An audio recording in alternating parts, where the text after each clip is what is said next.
तो स्वागत है अपने धर्म स्टडी प्रो चैनल में। तो आज का टॉपिक हमारा प्रश्नावली 4.3। ठीक है, तो प्रश्न हमारा पहला।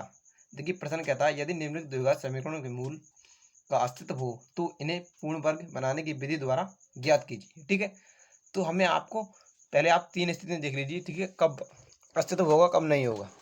तो मैं आपको स्थितियाँ दिखाता हूँ, देखिए आप।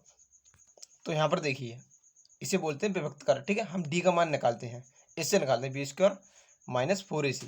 इससे हम डी का मान निकालते हैं, ये डी का मान आता है। ठीक है, इसे हम विभक्त कर कहा जाता है डी के मान को। तो यहाँ पर आपको क्या करना है, यहाँ पर तीन स्थितियाँ आएंगी।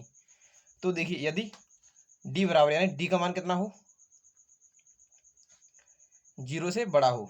ठीक है, इसका मतलब होता है बड़ा। ठीक है, से बड़ा यानी कि। ठीक है, तो इसका मान यदि 0 से बड़ा हो, जैसे कि 1 2 3, ठीक है, 4 5 6 हो, यानी प्लस वाली संख्याएं आए कोई भी। ठीक है, तो हमारा क्या आएगा, तो हमारा मूलों का अस्तित्व है। ठीक है, ये आपको ध्यान रखना है, ये बातें आपको माइंड में सेट कर लेती हैं जो बता रहा हूँ मैं। तो यहाँ पर देखिए सेकंड हमारा दूसरी शर्त क्या है, तो देखिए दो भिन्न वास्तविक मूल होंगे। दो भिन्न का मतलब होता है, देखिए यानी कि दो एक समान नहीं होंगे। यदि एक 2 है तो दूसरा होगा हमारा 2/3 भी हो सकता है या 3 भी हो सकता है, यानी अलग अलग होंगे। ठीक है, वास्तविक यानी कि प्लस वाले। ठीक है, प्लस वाले होंगे परंतु अलग अलग होंगे। चाहे वो 2/3 हो सकता है, परंतु ऐसा नहीं है कि पहला 2 है तो दूसरा भी 2 होगा, तो ऐसा नहीं होगा। ठीक है, तो यहाँ पर देखिए नेक्स्ट क्या है हमारा दूसरी शर्त, यदि डी बराबर 0 यानी डी का मान 0 आए तो क्या होगा, तो मूलों का अस्तित्व होगा। ठीक है, तो मूलों का अस्तित्व होगा, आपको ध्यान रखना है। और क्या होगा, दो बराबर मूल होंगे। ठीक है, यदि देखिए यदि x का मान यानी कि समीकरण में x का मान कितना है, x का मान पहला 2 है तो दूसरा भी 2 ही होगा। ठीक है, x के मान दोनों बराबर होंगे। ठीक है, बराबर का मतलब मूल बराबर होंगे, यानी कि जो हमारे शून्य होते हैं मूल होते हैं बराबर होंगे। ठीक है, यदि x का मान 4 पहला है तो दूसरा भी 4 होगा। ठीक है, ये आपको सेट कर लेनी है अपने माइंड में। अब देखिए थर्ड यानी कि तीसरी कौन सी हमारी, तो यदि देखिए डी बराबर जो मान है ना, डी का मान 0 से छोटा हो, यानी कि माइनस में हो। ठीक है, कैसा हो, माइनस में हो। जैसे कि 1 2 3 कितनी भी संख्या हो परंतु माइनस में होनी चाहिए। तो क्या होगा, तो मूलों का अस्तित्व नहीं है। ठीक है, तो मूलों का अस्तित्व नहीं होगा। और देखिए कोई वास्तविक मूल नहीं होगा, यानी कि प्लस का कोई मूल भी नहीं होगा, क्योंकि यदि मैंने पहले बता दिया माइनस में कोई संख्या है तो अस्तित्व नहीं होगा, ना ही अस्तित्व होगा और ना ही कोई वास्तविक मूल होगा। आपको सेट कर लेना है, इन दोनों में वास्तविक मूल होगा। ठीक है, यहाँ पर देखिए क्या होगा, दो भिन्न वास्तविक मूल होंगे यहाँ पर तो, परंतु यहाँ पर तो दो बराबर मूल होंगे। ठीक है, और अस्तित्व इन दोनों में होगा परंतु माइनस वाले में अस्तित्व नहीं होगा। तो बढ़ते हैं अपने क्वेश्चन की ओर। आज का टॉपिक हमारा प्रश्नावली 4.3 क्लास 10th। तो प्रश्न हमारा पहला देखिए यदि निम्नलिखित द्विघात समीकरणों के मूलों का अस्तित्व हो तो इन्हें पूर्ण वर्ग बनाने की विधि द्वारा ज्ञात कीजिए। हमें पता करना है अस्तित्व है तो पूर्ण वर्ग बनाने की विधि द्वारा मूल ज्ञात करने हैं। ठीक है, तो यहाँ पर देखिए हमारा हमने ले लिया है, तो हमारा द्विघात समीकरण का व्यापक रूप होता है ax² plus bx plus c बराबर 0। ठीक है, ये होता हमारा, तो ये होता। तो यहाँ पर देखिए तो हमारा a बराबर कितना आएगा, तो a बराबर प्लस का 2 आ जाएगा, कॉमा b बराबर कुछ नहीं है तो 1 आ जाएगा हमारा। ठीक है, तो b बराबर 1, और देखिए c बराबर, तो c बराबर आ जाएगा हमारा, तो कितना है हमारा c बराबर, तो माइनस का 4 है तो माइनस का 4 आ जाएगा। ठीक है, तो यहाँ पर आपका याद करते हैं आप विभक्त कर। ठीक है, तो यहाँ पर हम लिख देंगे इसलिए d बराबर b² माइनस 4ac, ये बताएगा मूलों का अस्तित्व है या नहीं। ठीक है, d का मान, तो यहाँ पर देखिए d की जगह पर यूँ लिख दिया आपने b², तो b का मान कितना है 1 है, तो हम b का मान 1 ले लेंगे, तो 1 रख देंगे, माइनस 4 गुणा, तो हमारा a का मान कितना है, तो a का मान हमारा है देखिए 2 है, तो a का मान 2 रखेंगे। ठीक है, और गुणा b का यानी कि c का मान कितना है, तो c का मान है -4। तो देखिए हम 1 का स्क्वायर हमारा 1 ही होगा। ठीक है, और देखिए तो 4 का गुणा, 4 दूना 4 चौक 16। ठीक है, माइनस माइनस प्लस, 16 का गुणा 2 में तो 16 दूना 32। ठीक है, तो हमारा आएगा 32। तो देखिए 1 और 32 कितना हो जाएगा, 33 हो जाएगा। तो हमारा डी का मान कितना आ गया, 33। ठीक है, तो यहाँ पर हम लिख देंगे देखिए डी बराबर यानी डी का मान कितना है, 0 से बड़ा है। ठीक है, तो इसलिए यहाँ पर लिख देंगे, इसलिए क्या होगा, मूलों, इसलिए मूलों का अस्तित्व है। ठीक है, मूलों का अस्तित्व है। ठीक है, क्योंकि डी का मान 0 से बड़ा है, यानी प्लस में है, ठीक है। 0 से छोटा कब होता है, जब हमारा माइनस में होता है। तो मूलों का अस्तित्व है। ठीक है, तो यहाँ पर लिख देंगे दो भिन्न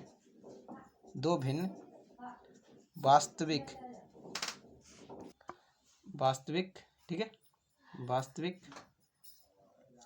मूल होंगे। ठीक है, यानी कि मूल क्या होंगे, भिन्न मतलब अलग अलग होंगे। ठीक है, यानी एक होगा 2 तो दूसरा 3 भी हो सकता है। 2 2 यानी कि पहला 2 है तो दूसरा 2 नहीं होगा, हमेशा अलग होगा कुछ ना कुछ। ठीक है, तो प्रश्न क्या था हमारे, मूलों का अस्तित्व हो तो इन्हें पूर्ण वर्ग बनाने की विधि द्वारा हल कीजिए। ठीक है, तो हमें पूर्ण वर्ग बनाने की विधि द्वारा समीकरण हल करेंगे, मूल ज्ञात करेंगे, क्योंकि अस्तित्व है। तो यहाँ पर हमें समीकरण ले लिया है, तो क्या करना है आपको, जो x का गुणांक है उससे भाग देंगे। ठीक है, तो यहाँ पर लिख देंगे पूरे, ठीक है, पूरे समीकरण में 2 से भाग।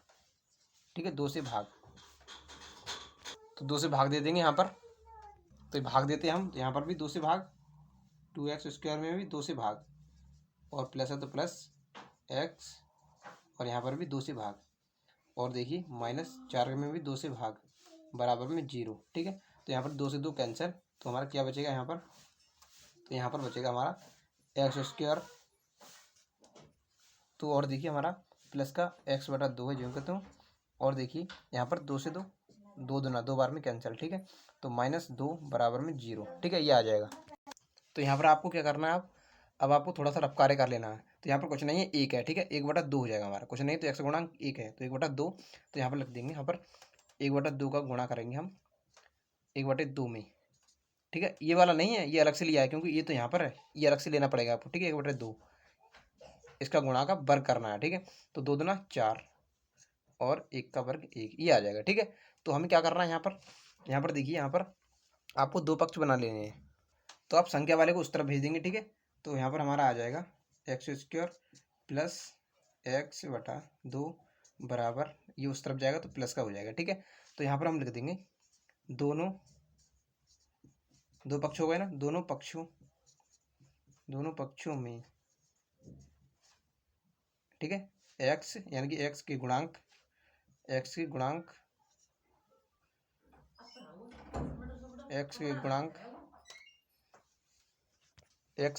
में, ठीक है, x के गुणांक क्या है हमारा, 1/2 है, गुणांक में 1/2 का गुणा का वर्ग। ठीक है, वर्ग करके जोड़ने पर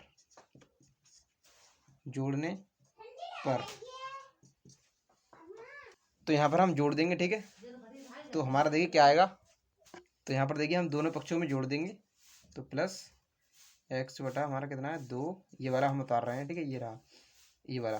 ठीक है, तो यहाँ पर भी जोड़ देंगे हम किसको, इसको। ठीक है, तो 1/4 और बराबर हमारा कितना है 2 है, तो प्लस इस यहाँ पर भी जोड़ देंगे 1/4। ठीक है, यानी इसका वर्ग जोड़ रहे हैं दोनों जगह पर। तो यहाँ पर हमारी सर्वसमीका है। ठीक है, ये क्या है, सर्वसमीका का मान है, यानी a² प्लस b² वाला है। ठीक है, तो यानी a² plus b² plus 2ab का मान ये वाला है। तो यहाँ पर हम क्या लिख लेंगे, तो यहाँ पर हम लिख लेंगे a का मान कितना है, तो यहाँ पर x है तो x, और b का मान हमारा है 1/4, तो 1/4, और दोनों पे स्क्वायर है तो हम स्क्वायर। ठीक है, क्योंकि इसका मान हम a² बराबर करेंगे a² प्लस b², ठीक है, प्लस 2ab, तो हमारा इतना आएगा। ठीक है, तो इसकी जगह पर हमने a² प्लस b² वाला लिख लिया है, यानी इसको a² प्लस b² की फॉर्म में लिख लिया है। तो यहाँ पर देखिए बराबर करेंगे, तो यहाँ पर 2 है, प्लस है, तो एक का वर्ग कितना होगा हमारा, तो 1 का वर्ग हो जाएगा हमारा 1 ही रहेगा, 4 का वर्ग 4 × 4 = 16। ठीक है, तो यहाँ पर हम क्या करेंगे, एक्स प्लस 1/4 जो कहते हो वर्ग है तो वर्ग बराबर। अब देखिए 16 हम यहाँ पर कुछ नहीं तो 1 लगा लेंगे, ठीक है। तो एलसीएम लेंगे हम, तो 1 और 16 का हमारा आएगा 16, ठीक है। तो यहाँ पर देखिए 1 का गुणा कितनी बार में जा रहा है, 16 एकम, तो 16 दूना 32, ठीक है। और देखिए 16 एकम यानी 1 बार गया तो 1 का गुणा, तो 1 एकम 1, ठीक है। तो हमारा क्या आएगा यहाँ पर, तो हमारा आ जाएगा यहाँ पर देखिए एक्स प्लस 1/4 स्क्वायर है तो स्क्वायर बराबर है, तो 32 और 1 33 हो जाएगा हमारा, तो 33/16, ठीक है। तो इधर से हमारा स्क्वायर घटेगा तो यहाँ पर वर्गमूल चढ़ जाएगा, ठीक है। तो यहाँ पर अंडर आ जाएगा, तो एक्स प्लस 1/4, इसे तो हमने हटा दिया वर्गमूल, तो यहाँ पर आकर के हमारा आ जाएगा 33/16, ठीक है। तो इसका कितना लिखेगा, तो यहाँ पर इसका निकलेगा 33 का तो 33 रहेगा, ठीक है। और इसका आ जाएगा 16 का 4 निकल जाएगा, ठीक है। इतना मान आ जाएगा हमारा इस वाले का, ठीक है। तो यहाँ पर देखिए एक्स जो कहते हैं, तो यहाँ पर अंडर संख्या हमारी क्या आती है, प्लस माइनस में बाहर आती है, ठीक है।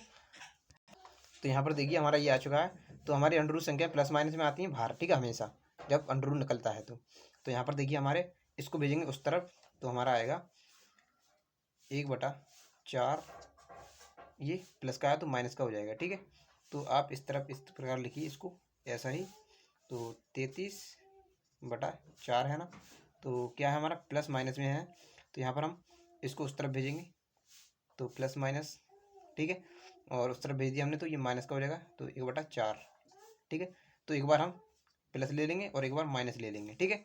तो यहाँ पर देखिए क्या आएगा हमारा, तो हमारा आएगा एक्स बराबर, तो 33/4 1/4, क्योंकि हमने प्लस वाला लिया है तो प्लस हमने लिखा नहीं है, ठीक है। तो यहाँ पर और यहाँ पर लेंगे माइनस, तो 33/4 और यहाँ पर माइनस ले लेते हैं हम, तो यहाँ पर कितना आएगा -1/4, ठीक है। तो यहाँ पर देखिए एलसीएम कितना आएगा हमारा, तो 4 आएगा, ठीक है। एलसीएम हमारा 4 आ गया। और देखिए हमारा ऊपर वाले जो को तो हमारा 33 माइनस है तो माइनस, तो 1 है तो 1, तो हमारा एक मान ये आ गया 33/4 माइनस, ठीक है। और दूसरा मान हमारा कितना माइनस है, तो यहाँ पर देखिए √3 है और 4 हमारा एलसीएम आएगा, ठीक है। ऊपर वाला जो को तो देखिए हमारा ये कितना हमारा माइनस है ना, तो माइनस जो कहते हो, तो हमारा देखिए ये कितना हमारा, तो -1/4 है, तो हमारा एक ही आएगा ऊपर वाला, ठीक है। तो हम जो ऊपर वाली संख्या है आगे पीछे लिख सकते हैं, ठीक है। तो हम यहाँ पर लिख देंगे एक्स बराबर, इसे आगे पीछे कर सकते हैं ऊपर से, कोई फर्क नहीं पड़ेगा। तो माइनस, तो हमारा -1 है तो माइनस, तो -1 और ये प्लस का है, कुछ नहीं तो प्लस का है, तो 33 बटा कितना आएगा 4 आएगा, ठीक है।